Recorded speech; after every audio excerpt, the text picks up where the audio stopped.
അത് പോരാ. ധാരാളം കുട്ടികൾ ഒരുപക്ഷെ ഇതിലൊരു അവസരമുണ്ട് എന്ന് അറിഞ്ഞുമില്ല, അല്ലെങ്കിൽ അവരെ അറിയിക്കാനുള്ള മാർഗങ്ങളില്ലാതെ കൊണ്ട് അറിഞ്ഞു കേട്ടവർ വന്നവർ മാത്രം. പക്ഷെ വരും വർഷങ്ങളിൽ കൂടുതൽ ആളുകൾക്ക്, കൂടുതൽ കുട്ടികൾക്ക് പങ്കാളികളാകാനും അവരുടെ കഴിവുകൾ തെളിയിക്കാനും ഒരു അവസരമായി തീരട്ടെ എന്ന് ആശംസിച്ചുകൊണ്ട് 29ാമത് ദർശന കോട്ടയം അന്താരാഷ്ട്ര പുസ്തകമേളയുടെ ഇന്നത്തെ പരിപാടി ഔപചാരികമായി ഉദ്ഘാടനം ചെയ്തതായി പ്രഖ്യാപിക്കുന്നു. നിങ്ങൾക്ക് എന്റെ വിനീതമായ നമസ്കാരം.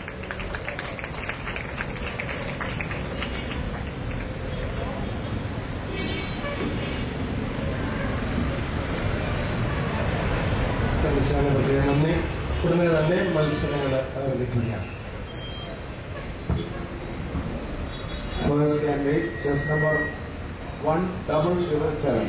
Chess number 1007.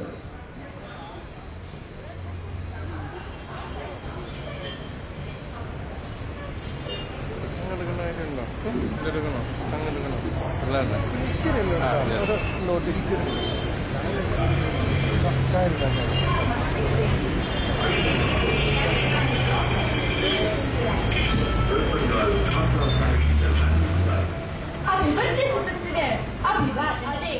ഏതാണ്ട് 2 നൂറ്റാണ്ടിലധികം ഭാരതമണ്ണിനെ വലയം ചെയ്ത ബ്രിട്ടീഷ് ആധിപത്യത്തിനെതിരെ ഉദിച്ചുയർന്ന പൂർണ്ണ ചന്ദ്രനായിരുന്നു മഹാത്മാഗാന്ധി.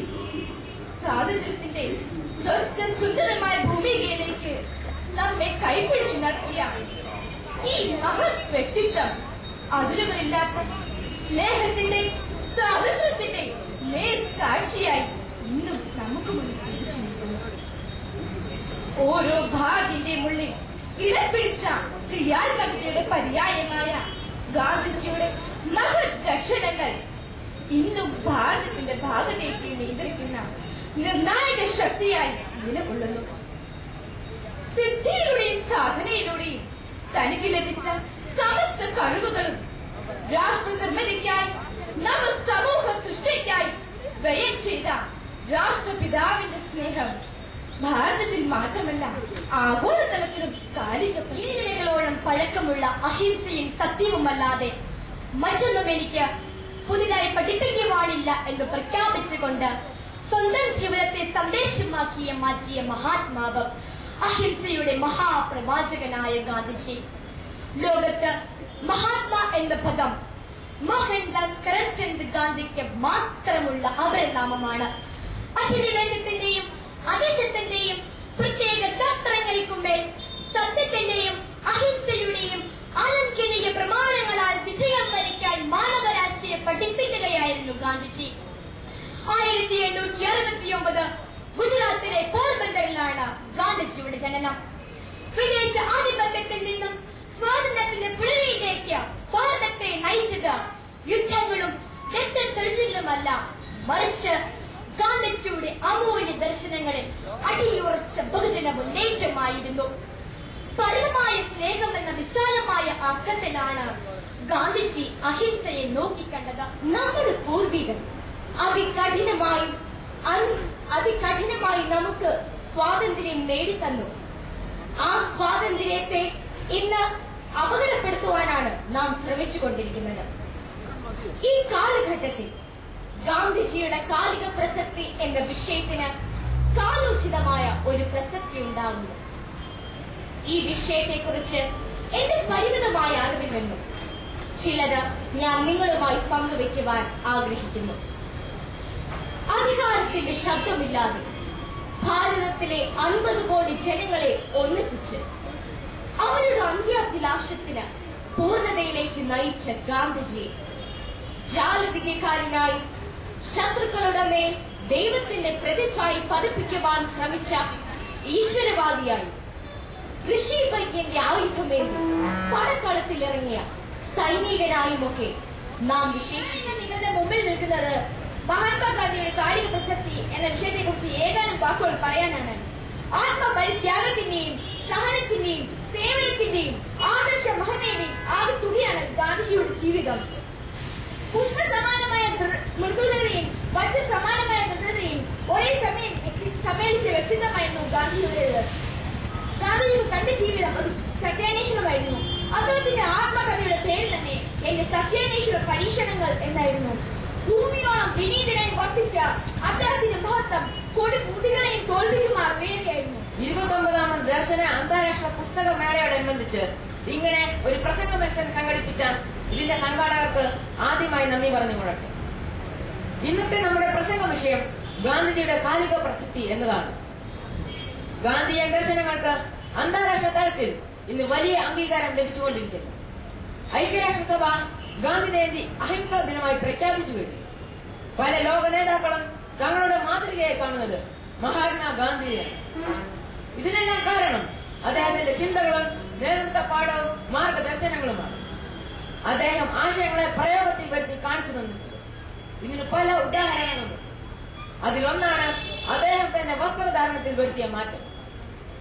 യാചക വേഷം വെച്ച മഹാത്മാവ് എന്നാണ് മഹാകവി ടാഗോർ അദ്ദേഹത്തെ വിശേഷിപ്പിച്ചത്. തികഞ്ഞ ഒരു മതവിശ്വാസിയായിരുന്നു ഗാന്ധിജി. അദ്ദേഹത്തിന് മതം എന്നാൽ സത്യം, സ്നേഹം, അഹിംസ, നിസ്വാർത്ഥത എന്നീ ഉന്നത മൂല്യങ്ങൾ ജീവിതത്തിൽ പ്രാവർത്തികമാക്കുക. ലളിതമായ ജീവിതം നയിക്കേണ്ടതിന്റെ ആവശ്യത്തെക്കുറിച്ച് ഗാന്ധിജി നിരന്തരം ഉദ്ബോധിപ്പിച്ചിരുന്നു. പ്രസംഗിച്ചാൽ മാത്രം പോരാ, അത് പ്രവർത്തിക്കുകയും വേണം എന്ന് അദ്ദേഹം തന്റെ ജീവിതം കൊണ്ട് കാണിച്ചു തന്നു.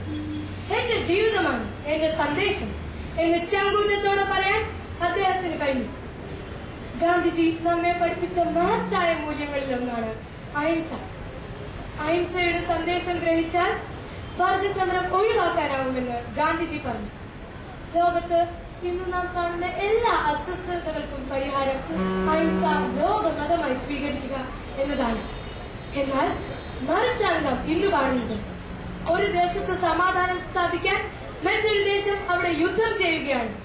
പക്ഷേ യുദ്ധത്തിൽ ബാക്കിയാവുന്നതോ കണ്ണീരും ചോരയും. അഭിനന്ദനായ ജഡ്ജസ്, ബഹുമാനരായ ഗുരുബോധരെ, സ്നേഹം നിറഞ്ഞ മാതാപിതാക്കളെയും സുഹൃത്തുക്കളെയും, എനിക്കിന്നിവിടെ നിങ്ങളുമായി വിചിന്തനം ചെയ്യാൻ കഴിയുന്ന വിഷയം വായന 21ാം നൂറ്റാണ്ടിൽ എന്നതാണ്.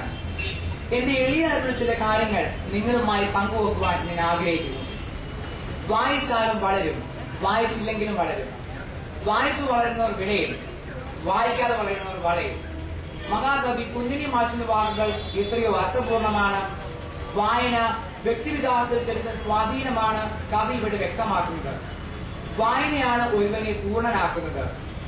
കൈ ഒരു വാളും പോക്കറ്റിൽ ഹോമറിന്റെ ഒരു ഗ്രന്ഥവും ഉണ്ടെങ്കിൽ ഞാൻ എന്റെ വഴി വെട്ടിത്തെളിക്കുമെന്ന നിപുണന്റെ വാക്കുകൾ വായനയുടെ ശക്തിയെ ഇന്നത്തെ നമ്മുടെ പ്രസംഗ വിഷയം 21ാം നൂറ്റാണ്ടിലെ വായന എന്നുള്ളതാണ്. വായനയുടെ ചരിത്രം അറിവിന്റെ ചരിത്രമാണ്. വായിക്കാനും വിവരം ശേഖരിക്കാനുമുള്ള മാനവരാശിയുടെ ശീലങ്ങൾക്ക് മനുഷ്യനോളം തന്നെ പഴക്കമുണ്ട്. ആശയവിനിമയത്തിനായുള്ള ആലേഖന വിദ്യയുടെ ചരിത്രം കല്ലുകളിലൂടെ, കളിമൺകട്ടകളായ ക്ലേ ടാബ്ലറ്റുകളിലൂടെ, തുണി, മരപ്പലകകൾ, പാപ്പിറസ് റോളുകൾ എന്നിവയിലൂടെ വളർന്നുകൊണ്ടിരുന്നു. 1459 തുടങ്ങിയ ജോവാൻ ഗുട്ടൻബർഗിന്റെ അച്ചടി വിദ്യയും കടലാസിന്റെ കണ്ടുപിടുത്തവും വായനയുടെ വളർച്ചയ്ക്കും അറിവിന്റെ ജനാധിപത്യവൽക്കരണത്തിനും വഴി തുറന്നു. ഇന്ന് ആലേഖന വിദ്യയുടെ ഉപകരണങ്ങൾ കമ്പ്യൂട്ടറിൽ എത്തി നിൽക്കുന്നു. ഇന്ന് വായനയുടെയും ആശയവിനിമയത്തിന്റെയും വിജ്ഞാന സമ്പാദനത്തിന്റെയും മുഖ്യ സ്രോതസ്സായി ഇന്റർനെറ്റും കടന്നു. സംസ്കാര സമ്പന്നരായ ജനതയാണ് ഒരു രാജ്യത്തിന്റെ ഏറ്റവും വലിയ സമ്പത്ത്. രാജ്യത്തിന്റെ സാംസ്കാരിക പൈതൃകം നിലനിർത്തുക എന്നത് ഓരോ പൗരന്റെയും കടമയാണ്. വിദ്യാസമ്പന്നരും സന്മാർഗ തൽപരരും കർമ്മോത്സുകരുമായ ഒരു യുവതലമുറയെ വാർത്തെടുക്കുന്നതിൽ വായനയുടെ പ്രാധാന്യം അദ്വിതീയമാണ്. ഈ അവസരത്തിൽ വായന 21ാം നൂറ്റാണ്ടിൽ എന്ന വിഷയത്തിന് ഏറെ പ്രസക്തിയുണ്ട്. വിജ്ഞാനത്തിനും വിനോദത്തിനും വിവരശേഖരണത്തിനുമെല്ലാം വായന ഒഴിച്ചുകൂടാനാവാത്ത ജീവിതചര്യയായിരുന്ന ഒരു കാലമുണ്ടായിരുന്നു. അന്ന് വാർത്തകൾ അറിയുന്നതിന് പ്രധാനമായും പത്രങ്ങളെയാണ് ആശ്രയിച്ചിരുന്നത്. ചെറുകഥകളും നോവലുകളും നീണ്ടകഥകളും കാർട്ടൂണുകളും ഒക്കെ പ്രസിദ്ധീകരിച്ചിരുന്ന ആഴ്ച പതിപ്പുകളുടെയും മാസികകളുടെയും വരവും കാത്ത് അടുത്ത ലക്കത്തിനായി ആപാലവൃദ്ധ ജനങ്ങൾ ആകാംക്ഷയോടെ കാത്തിരുന്നു അക്കാലത്ത്. എന്നാൽ ഇന്ന് വായനയുടെ പ്രാധാന്യം, തീക്ഷ്ണത അത് കുറഞ്ഞു. ബഹുമാനിയായ ഗുരുജനങ്ങളെ, അക്ഷരലോകത്തെ അറിവിന്റെ മഹത്വങ്ങളെ, വന്ദനം. അസതോ മാ സദ്ഗമയ തമസോ മാ ജ്യോതിർഗമയ മൃത്യോർമാ അമൃതം ഗമയ. അസത്യത്തിൽ നിന്നും സത്യത്തിലേക്ക്, ഇരുട്ടിൽ നിന്നും വെളിച്ചത്തിലേക്ക് മനുഷ്യനെ നയിക്കുന്നത് അറിവാണ്, ജ്ഞാനമാണ്. ആ അറിവ് സമ്പാദിക്കുന്നതിന് വായന പ്രധാനവുമാണ്. പുസ്തക വായനയിൽ നിന്നും ഈ രീതിയിൽ എത്തി നിൽക്കുന്ന ഈ കാലഘട്ടത്തിൽ 21ാം നൂറ്റാണ്ടിലെ വായനയുടെ പ്രസക്തി ചർച്ച ചെയ്യപ്പെടേണ്ടത് തന്നെയാണ്. ഒരു നല്ല ഗ്രന്ഥം നന്മയുടെ പരിധിയില്ലാത്ത ചക്രവാളമാണ് എന്ന് ഗാന്ധിജി ഒരിക്കൽ പറയുകയുണ്ടായി. ആനന്ദത്തിനും വിജ്ഞാനത്തിനും അപ്പുറം അവർണ്ണനീയമായ അനുഭൂതി പകരാൻ വായനയ്ക്ക് കഴിയണം. പുത്തൻ ദർശനങ്ങളും ചിന്താധാരകളും സൃഷ്ടിച്ച് ഉത്തമ പൗരന്മാരെ വാർത്തെടുക്കാൻ കഴിയണം. കയ്യിലൊരു വാളും പോക്കറ്റിൽ ഹോമറിന്റെ ഗ്രന്ഥവും ഉണ്ടെങ്കിൽ ഞാൻ എന്റെ വഴി വെട്ടിത്തെളിക്കും എന്ന നെപ്പോളിയന്റെ വാക്കുകൾ വായനയുടെ മഹത്വത്തെയാണ് സാക്ഷിയുടെ. നമസ്കാരം. വായന ഒരു ദിനചര്യ എന്ന രീതിയിൽ ശീലിക്കേണ്ട ഗുണമാണ് വായന. മഹത്തായ ഒരു വിനോദം കൂടിയാണ് വായന. വായന നമ്മുടെ സംസ്കാരത്തെയും ചിന്തയെയും നേരിട്ട് സ്വാധീനിക്കും. വായനയോട് ചിലവ് കുറഞ്ഞതും നിത്യഫലം നൽകുന്നതുമായ മറ്റൊരു വിനോദമില്ല. എല്ലാവർക്കും അറിയാവുന്നതുപോലെ ശരീരത്തിന്റെ ആരോഗ്യത്തിനും വളർച്ചയ്ക്കും വേണ്ടത് പോഷകാഹാരമാണ്. അതേസമയം മനസ്സിന്റെ ആരോഗ്യത്തിനും വളർച്ചയ്ക്കും വേണ്ട പോഷകാഹാരമാണ് വായന. തെറ്റായ വായനാശീലം നമ്മുടെ മനസ്സിനെയും ചീത്തയാക്കും. കിട്ടുന്നതെല്ലാം ഭക്ഷിച്ചാൽ ദഹനക്കേടും രോഗവും തീർച്ചയാണ്. അതുപോലെ കിട്ടുന്നതെല്ലാം വായിക്കുന്നതും നല്ലതല്ല. ചീത്ത പുസ്തകം വായിക്കുന്നവൻ വിഷം കഴിക്കുന്നവനെ പോലെയാണെന്ന് ഒരു ചിന്തകൻ പറഞ്ഞിട്ടുണ്ട്. വർഗീയതയും മറ്റും ഒരു സദസ്സിന് സാദരം വന്ദനം. ഇംഗ്ലീഷിന്റെ ധനശേഖരവും യൂറോപ്പിലെ സകല രാജകിരീടങ്ങളും എന്റെ വായനാശീലത്തിന് പകരം വെച്ചാൽ ഞാൻ എന്റെ പുസ്തകം നെഞ്ചോട് ചേർത്ത് മറ്റെല്ലാം ദഹിപ്പിച്ചു കളയും. ഫ്രാൻസിസ് ഫെലോട്ട് എന്ന ചിന്തകന്റെ വാക്കുകൾ നല്ല വായനയുടെ പ്രസക്തിയാണ് നമ്മെ ഓർമ്മിപ്പിക്കുന്നത്. വിദ്യാർത്ഥികളായ നമ്മുടെ ഒന്നാമത്തെ കടമ അറിവ് നേടുകയാണ്. അറിവാണ് ഏറ്റവും വലിയ ധനം. അറിവ് നേടാനുള്ള പല മാർഗങ്ങളിൽ ഏറ്റവും പ്രധാനപ്പെട്ട ഒരു കലയാണ് വായന. സമഗ്രമായ വ്യക്തിത്വ വികസനത്തിന് അടിത്തറയിടുന്ന സ്കൂൾ വിദ്യാഭ്യാസ കാലത്ത് ഏറ്റവും യോജിച്ച ഹോബിയാണ് നല്ല വായന. വായന പഠനത്തിനും വിജയത്തിനുമുള്ള വഴിയാണ്. വായന മനുഷ്യനെ പൂർണ്ണനാക്കുന്നു എന്ന ഫ്രാൻസിസ് ബേക്കന്റെ വാക്കുകളുടെ പൊരുൾ അറിയുമ്പോഴും വിദ്യാർത്ഥികളുടെ ഇടയിൽ നല്ല വായനയുടെ ശീലം കുറയുകയല്ലേ? ബഹുമാനരെ, എനിക്കിവിടെ ഈ വേദിയിൽ പ്രസംഗിക്കാൻ കഴിയുന്ന വിഷയം നവമാധ്യമ ശൃംഖലകളെ പറ്റിയും അതിന്റെ പ്രശ്നങ്ങളെയും പരിമിതികളെയും പറ്റിയാണ്. നമ്മുടെ ഈ കാലത്തിനൊപ്പം അല്ലെങ്കിൽ കാലത്തിനൊരുകൂടി മുൻപേ സഞ്ചരിക്കുന്ന നമ്മുടെ ഈ തലമുറയ്ക്ക് അനിവാര്യ ഘടകങ്ങളിലൊന്നാണ് നവമാധ്യമങ്ങൾ. ഇവ പ്രധാനമായുമുള്ളത് ഫേസ്ബുക്ക്, ഓർക്കുഡ്, ട്വിറ്റർ എന്നിവയാണ്. ഇതിലേക്കുള്ള കവാടം തുറന്നിരിക്കുന്നത് ഇന്റർനെറ്റ് എന്ന വലിയ ലോകത്താണ്. അതിലേക്കോ മൊബൈൽ ഫോൺ, കമ്പ്യൂട്ടർ, ഐപാഡ് തുടങ്ങിയ എന്തെല്ലാം സൗകര്യങ്ങളുണ്ട്. എന്റെ വ്യക്തമായ അഭിപ്രായത്തിൽ ഇത്തരം മാധ്യമങ്ങളൊക്കെ താൽക്കാലികമാണ്. കാരണം ഒരു 3 വർഷം മുമ്പ് വരെ നിങ്ങൾക്ക് എല്ലാവർക്കും അറിയാം, ഓർക്കുഡ് എന്ന മാധ്യമമായിരുന്നു ഹരം. ഇപ്പോൾ ഇതാ ലോകം മുഴുവൻ കണ്ടുവന്ന് കാണുന്നത് ഫേസ്ബുക്കിൽ. നാളെ ഇതിനേക്കാൾ ഹരം കൊള്ളിക്കുന്ന ഒരു മാധ്യമം വന്നാൽ ലോകം മുഴുവൻ അതിന്റെ പിന്നാലെ പായും. ഇത് സ്വാഭാവികം മാത്രം. ഭാവിയിൽ, അതായത് 100 വർഷങ്ങൾക്ക് ശേഷം നമ്മളിപ്പോൾ ഉപയോഗിക്കുന്ന മാധ്യമങ്ങൾ, TV, പത്രം, റേഡിയോ ഇതൊക്കെ അപ്രത്യക്ഷമാവുകയും ആധുനികവൽക്കരണത്തിന്റെ പ്രതീകങ്ങളായ ഇത്തരം നവമാധ്യമങ്ങൾ രംഗത്തെത്തുകയും ചെയ്യും. ഈ യാത്ര എങ്ങോട്ടാണ്? അന്ധകാരത്തിലേക്കാവുമോ? ആരോഗ്യം, ഗ്രാമവികസനം, വിദ്യാഭ്യാസ വളർച്ച എന്റെ വിനീതമായ കൂപ്പുകയും. നാം ഇന്ന് ജീവിക്കുന്നത് 21ാം നൂറ്റാണ്ടിലാണ്. കാലം മുന്നോട്ട് ചലിച്ചപ്പോൾ കാലത്തിനനുസരിച്ച് ശാസ്ത്രവും സാങ്കേതിക വിദ്യയും വികസിച്ച് അതിന്റെ പരമകാഷ്ഠയിൽ എത്തിച്ചേർന്നിരിക്കുന്നു.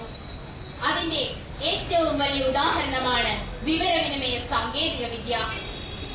പുരാതന കാലത്ത് പ്രാവുകളുടെ കാലിൽ കെട്ടി സന്ദേശങ്ങൾ അയച്ചിരുന്നുവെങ്കിൽ പിന്നീട് തപാൽ സമ്പ്രദായങ്ങളും അതിനുശേഷം ടെലിഫോണും ഇന്നിതാ ഇന്റർനെറ്റും വളർന്നു വന്നിരിക്കുന്നു.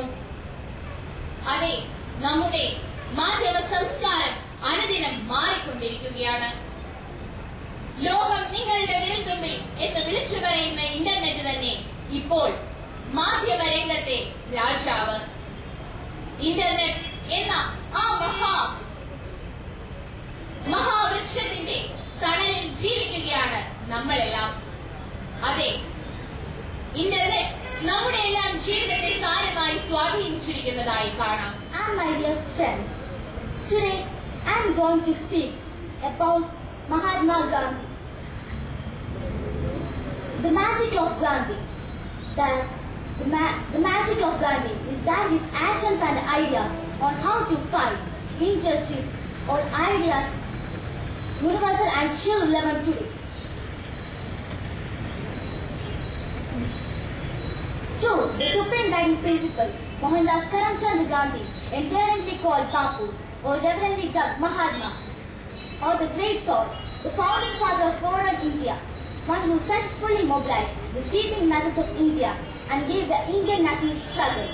I stand on this platform to deliver about the contemporary elements of Gandhiji. Gandhi, a single word that echoed the dreams of millions of people, a single entity who bore the burden of a whole nation, an intangible reality, a person who was in the vanguard of India's freedom struggle. Gandhiji's thoughts, philosophies and message are relevant today. Gandhian philosophy has always been a topic of discussion, especially in this contemporary world. His ideas appear redundant amidst the pragmatism and materialism which prevails. In this condition, Gandhism alone is the hope of humanity. He believed in truth. Judges, teachers, parents and dear friends, a pleasant afternoon to one and all. The topic of today's discussion is reading in the 21st century. The history of written communication is as old as the history of man himself. Stones, clay tablets, clothes, papyrus rolls were the various media mankind had used for his written communication. Johann Gutenberg's historic invention of printing with movable types ensured free and democratic distribution of information among the common public. Books on various subjects and the resulting numerous libraries of the world had transformed not only the universe of knowledge, but also the human way of reading and writing. During the end of the 20th century, the means of written communication progressed from the technology of printing to digital and computer technology.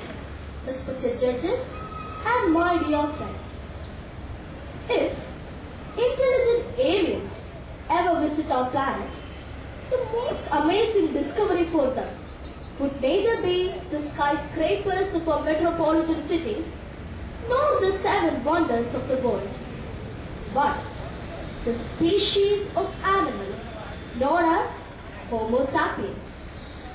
They would also notice that the most unique characteristic of this highly advanced species of animals is their ability to use language.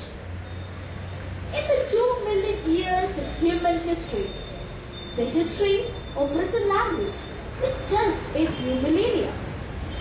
It may have started off as scribblings on the walls of the caves, the picture symbols slowly evolving into alphabets. Thus, we can see that the language as we use it today. There are some people who underestimate the importance of reading in 21st century. But we can see the modern technology, especially the computer, has given a great fillip to printing. Books are printed with no time and exactness. As a result, reading can be enjoyed in a better way. The habit is inculcated into the younger minds. Unfortunately, a section of youth was studied towards the glamour of modernity to such an extent that their interest towards reading has come to a stop.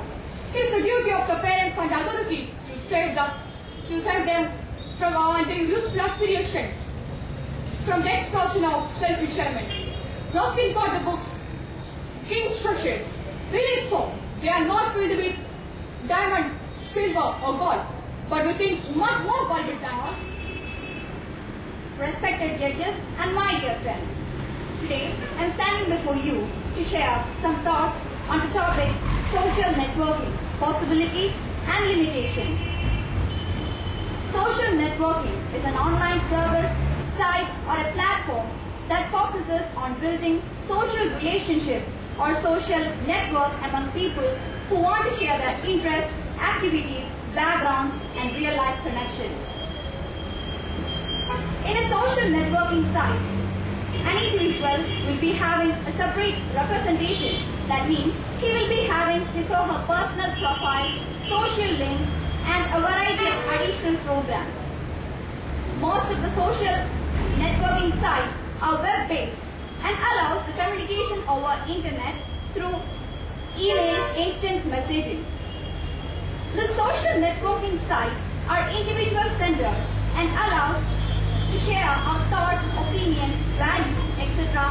with the individual group. Computers, iPods, iPad, phones and so on. Everything and now inspiring gadgets that we see in the market today. With inspiring apps and so on that attracts the teenagers and many such people in this modern era. Greetings to one and all present here. Today, I got this fine opportunity to address you all on the topic given to me. Social networking, its possibilities and its limitation. As my fellow companion just said, that every coin do have two sides, an advantage side and a disadvantage side, and so do this has. Dear friends, we all know what are the advantages and the disadvantages of taking part in social networking sites, like Facebook, Orkut, Twitter and so on. My dear friends, let me remind you some of those. Advantages, as we all know, help us to connect to large mass of people, help us to increase our friend circle, help us to connect to our old friends, learn many things from others and inspire from others whom we love and want to be. ഗാന്ധിയെ അവർ പണ്ടങ്ങോ ജീവിച്ച പ്രായോഗിക ജ്ഞാനമില്ലാത്ത പാവത്താനായി മാത്രം കാണുകയാണ്. അഴിമതിയിൽ മുങ്ങിയ രാഷ്ട്രീയക്കാരും ഉദ്യോഗസ്ഥരും ഇന്ത്യയെ മൊത്തമായും ചില്ലറയായും വിൽപ്പനയ്ക്ക് വെച്ചിരിക്കുകയാണ്. ഇന്ത്യയുടെ ആത്മാവ് ഗ്രാമങ്ങളിലാണെന്ന് പറഞ്ഞ ഗാന്ധിജിയുടെ ചിത്രം പതിപ്പിച്ച എയർ കണ്ടീഷൻ മുറിയിലിരുന്ന് പ്രസ്താവന ഇറക്കുന്നവരും വിദേശ രാജ്യങ്ങളിൽ പഠന പര്യടനങ്ങൾ നടത്തുന്നവരും ഇന്ത്യയിലെ ഗ്രാമങ്ങളിലേക്ക് ഒരിക്കലും പോകുന്നില്ല. അധികാര പ്രസരണയ്ക്ക് വേണ്ടി വളം വലി കൂട്ടുന്ന ജനനേതാക്കൾ ജനാധിപത്യത്തിന്റെ മഹത്വം തന്നെ നശിപ്പിക്കുന്നത് നാം കണ്ടു മത്സരിക്കപ്പെട്ട പുലി ക്ലാസ് മുറിയിൽ നിന്ന് ഉയരുന്ന സ്വാഭാവിക ചോദ്യം, ആരാണ് ഗാന്ധി എന്നതിലുപരി എന്താണ് ഗാന്ധിജി എന്നതാണ് പുതിയ തലമുറ അറിഞ്ഞിരിക്കുന്നത്. ഗാന്ധിജി നമുക്കെന്നും സജീവവും സ്നേഹനിർഭരവുമായ ചിന്തയാണ്. പാരതന്ത്രത്തിന്റെ ചങ്ങലക്കെട്ടുകളിൽ നിന്ന് സ്വാതന്ത്ര്യത്തിന്റെ വെളിച്ചത്തിലേക്ക് പുലി സമർമുഖം നൽകി ഒരു രാജ്യത്തെ മുഴുവനും നയിച്ച മഹാൻ. ലോകത്തെ മുഴുവൻ തന്നിലേക്ക് ആകർഷിക്കുന്ന വിധം സത്യവും ധർമ്മവും അഹിംസയും അടിസ്ഥാനമാക്കിയുള്ള കാഴ്ചപ്പാടുകൾ ഇന്നും ഇന്നും ലോകത്തിന് മാതൃക. അതുകൊണ്ട് തന്നെയാണ് ആധുനിക ലോകം അദ്ദേഹത്തെ അറിയുവാനും ആദരിക്കുവാനും ശ്രമിക്കുന്നത്. ഭാരതത്തിലെ ലോകത്തിന് മുൻപിൽ രാഷ്ട്രീയമായി കൊണ്ടുവരാൻ യത്നിച്ച ഗാന്ധിജിയുടെ ആത്മാവ് ഒരുപക്ഷെ അപൂർവ ദൃഷ്ടി കൊള്ളുന്നുണ്ടാവും. ഭാരതത്തിലെ ജനങ്ങളുടെ അതിമനോഹരമായ സ്വപ്നം യാഥാർത്ഥ്യമാക്കിയ നാം ഒരു രാജ്യത്തിന്റെ മുഴുവൻ ഭാരം മാറ്റാൻ അടിമത്തത്തിൽ നിന്ന് സ്വാതന്ത്ര്യത്തിലേക്ക് കൈപിടിച്ചു കയറ്റാൻ അക്ഷീരമെത്തിച്ച ഒരു മഹത് വ്യക്തി, അതാണ് ഗാന്ധിജി. വസുദൈവ കുടുംബം, ലോക സമസ്ത സുഖിനോ ഭവന്തു എന്നിങ്ങനെയുള്ള ഭാരതീയ മൂല്യദർശനങ്ങൾ പ്രവൃത്തിപഥത്തിൽ കൊണ്ടുവന്ന ആ മഹായോഗിയുടെ ആത്മാവ് ഇന്നൊരു പക്ഷേ പൊട്ടിക്കരയും. ഗാന്ധിജി ആരായിരുന്നുവെന്നും ദേശീയ രാഷ്ട്രീയത്തിൽ അദ്ദേഹത്തിന്റെ പദവി എന്തെന്നും പറയേണ്ടതുണ്ട്. ഗാന്ധിജി നമ്മുടെ രാഷ്ട്രപിതാവാണ്. സൂര്യൻ അസ്തമിക്കാത്ത ബ്രിട്ടീഷ് സാമ്രാജ്യത്തിന്റെ അധിപതികളിൽ നിന്നും രക്തത്തിൽ കൂടാതെ സഹല സമരത്തിലും സത്യാഗ്രഹത്തിലും കൂടിയാണ് ഗാന്ധിജി ഭാരതഭൂമിയുടെ സ്വാതന്ത്ര്യം നേടിയെടുത്തത്. ലോക ചരിത്രത്തിൽ തന്നെ സമാനതകളില്ലാത്ത ഈ സ്വാതന്ത്ര്യ പ്രാപ്തിക്ക് അതിന്റേതായ മഹത്വവും മാധുര്യവുമുണ്ട്. ഇന്ത്യക്ക് സ്വാതന്ത്ര്യം നേടിത്തന്ന ഒരു രാഷ്ട്രീയ നേതാവായി മാത്രം ഗാന്ധിജിയെ കാണുന്ന പലരും ഇന്ന് നമ്മുടെ സമൂഹത്തിലുണ്ട്. എന്നാൽ ജീവിതത്തിന്റെ സമസ്ത മേഖലകളിലെ പ്രശ്നങ്ങളെ പഠിക്കുകയും അവയ്ക്ക് അഹിംസയിലൂടെ പരിഹാരം കണ്ടെത്തുകയും ചെയ്ത യുഗാചാര്യനാണ് ഗാന്ധിജി. ഋഷികളുടെയും പുണ്യാത്മാക്കളുടെയും യുവാക്കളുടെ നിരയിലാണ് ഗാന്ധിജിക്ക് സ്ഥാനം. ലോക സമാധാനത്തിനും രാഷ്ട്ര പുരോഗതിക്കും വേണ്ടി രാഷ്ട്ര നേതാക്കൾ ഇക്കാലമെത്രയും ആവിഷ്കരിച്ച് നടപ്പിലാക്കിയ പദ്ധതികൾ ഓരോന്നായി പരാജയപ്പെട്ടുകൊണ്ടിരിക്കുമ്പോൾ അവർ വലിയ പ്രതീക്ഷകളോടുകൂടി ഗാന്ധിജിയിലേക്ക് അടുത്തുകൊണ്ടിരിക്കുന്നത്. Beloved teachers, beloved parents, and my dear friends.